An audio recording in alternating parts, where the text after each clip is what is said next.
Blessings, everyone. My name is Gabrielle, and welcome to my channel where I talk about transformation and mindset shifts. And I want to welcome each and every one of you, all of the viewers and subscribers. Welcome. Thank you for tuning in. I pray that you are uplifted and elevated to your next level. And I wanted to encourage you all because lately I've been really focusing on what uplifts me, what encourages me, what empowers me. And I really wanted to come on and share with you all because there is a lot going on. And even in my own life, oftentimes we will begin to focus on other people and what they're doing and what we want them to do and what they're not doing and how they could do this better, because I think what's happening is we know how we will conduct a thing, we know how we will do a thing, and it's like we want to impress that upon another person, but we do not have control over another person and what they do, how they act, how they handle things, how they respond, whether they're petty, whether they have a slick mouth.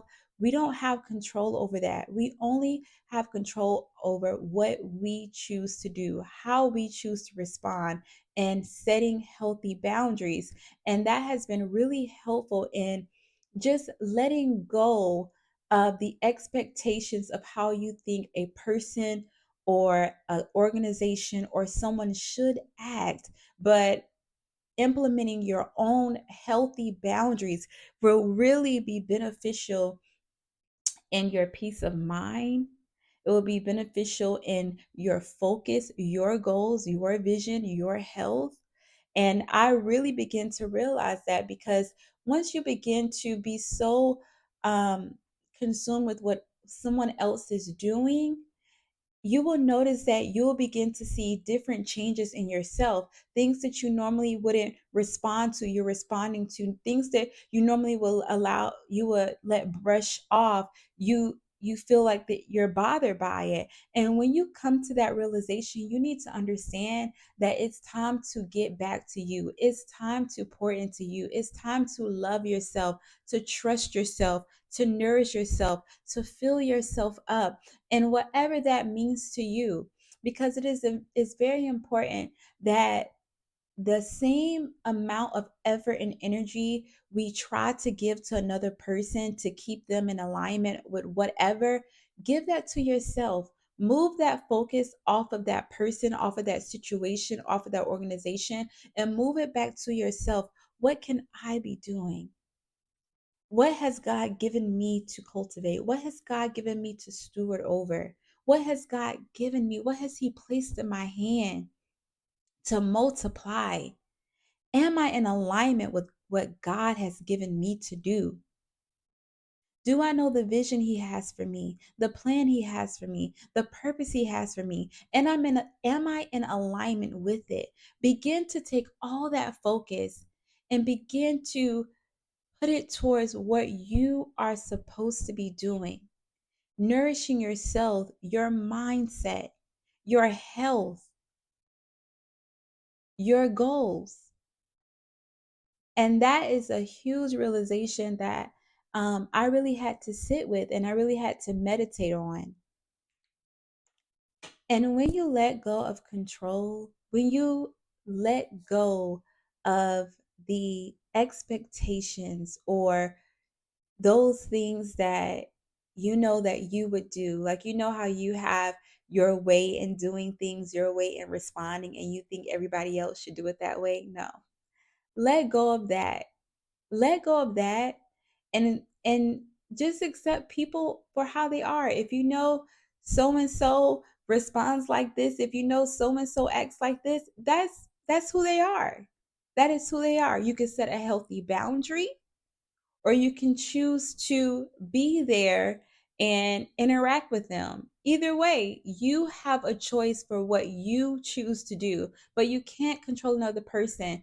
God is the only one who can change the hearts of men, who can transform them from the inside out. And I found sometimes that we can even get in the way of that because God is doing a work in a person, but we're trying to control that person. We're enabling them. We're trying to get them to do this, to get them to do that, to show up this way, to show up that way, when they're in their own process. Just as we are in a process and we had to go through different experiences and different tests and trials to prune us, to grow us, that may be the same for that other person. That may be the same for that group, or whatever it is. You have to allow God to do his work in them. You have to allow God to prune them, to draw them to him. And all you can do is pray.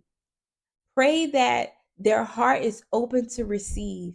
Pray that their heart is open to know and draw close to God, that they know him as a father, that they begin to trust the process just as you are trusting the process. Allow that other person to do the same. What if somebody got in the way of your process? What if somebody wanted to come in and save you when God was pruning you, when God was growing you, when God was stretching you, when God was making capacity and room for what he was about to bless and restore into your life? So you have to give that person, whoever it is, that situation, the same grace. You have to move out the way and allow God to prune them and grow them and stretch them so that they can also become who God has called them to be.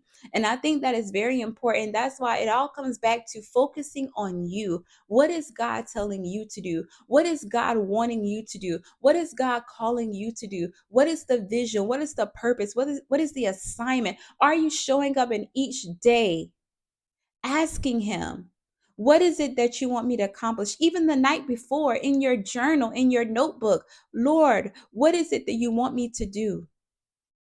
Guide me, instruct me.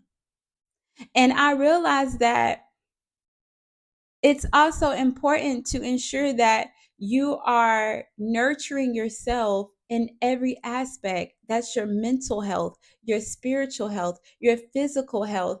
And it even comes down to taking care of how you show up, getting your hair done, getting a nice wardrobe, taking care of your home, taking care of your children, studying, joining different support groups or groups that will help empower you is very, very important.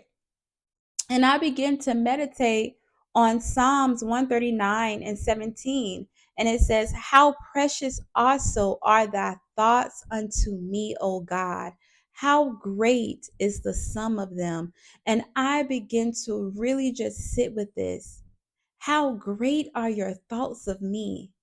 How great do you think of me, God, that you took time to create me, that you took time to intricately knit me together in my mother's womb. Everything is purposeful. Everything about me is purposeful. You took time creating me. How great are your thoughts? They're more in number than the sand. I just begin to meditate on that. God is so faithful and he loves us. And and I think it's very important that you ask God to show you who you are, to show you how he sees you, that you can begin to meditate on that. Meditate on the thoughts he has towards you. Meditate on his love towards you. Meditate on his faithfulness towards you. And it's also important that we are filling ourselves up with things that will grow us, that will nourish us, that will empower us. And I really begin to think upon that, emptying ourselves of all those negative things, all that doubt and unbelief, all those things that the world has impressed upon you, all those things that you may have acquired from different situations, different experiences, different traumas in your past, those things that are not growing you, that are not nourishing you, emptying yourself of that, those fleshly things, and allowing God to fill you, to fill your vessel, to fill you with the word, to nourish you. And I think about that in John 6 and 35, when Jesus said, I am the bread of life. He that cometh to me shall never hunger, and he that believe on me shall never thirst. And not just think about taking in the bread that is nourishing, the bread that is filling. It will fill you up. The word of God that is living and breathing, it will fill you. It will fill you up, that you will not hunger, that you will not thirst. And I think about it, even the verse that says, like a deer pants for water, so will I thirst after you. That you draw so close to God, that you desire Him. You desire to know Him. You desire to know His ways, His precepts. You desire to be taught, to be led, that you draw close to Him, that you just soak in His presence and you experience Him, His faithfulness, His love towards you. And I really think about that when He said, I am the bread of life. He that cometh to me shall never hunger. God knows everything you need, every single thing you need. He has already numbered your days. He knows what you need. And we have to believe that in our hearts. We have to allow God to come into our hearts. We have to open our hearts, open our minds to Him to receive everything that He has for us. That we know the plans that He has for us. That we it's a deep, deep knowing that no matter what my circumstance is, no matter what is going on around me, it is bigger than me. It is bigger than me. You created me for a purpose. You created me with an assignment. Whatever that is going on around me is a distraction from what you are aligning me to. And you have to know that God has a plan for you. When you begin to focus on yourself, drawing closer to God, allowing Him to direct you and lead you, allowing Him to restore your soul as you're feeding yourself on the Word of God, as you're feeding yourself and nourishing yourself with the Word of God, that you align to His perfect will, and that you know what it is that you're supposed to be doing. So I really hope that this has blessed you. You could check out more on my website at womenwhocultivate.com. Be blessed.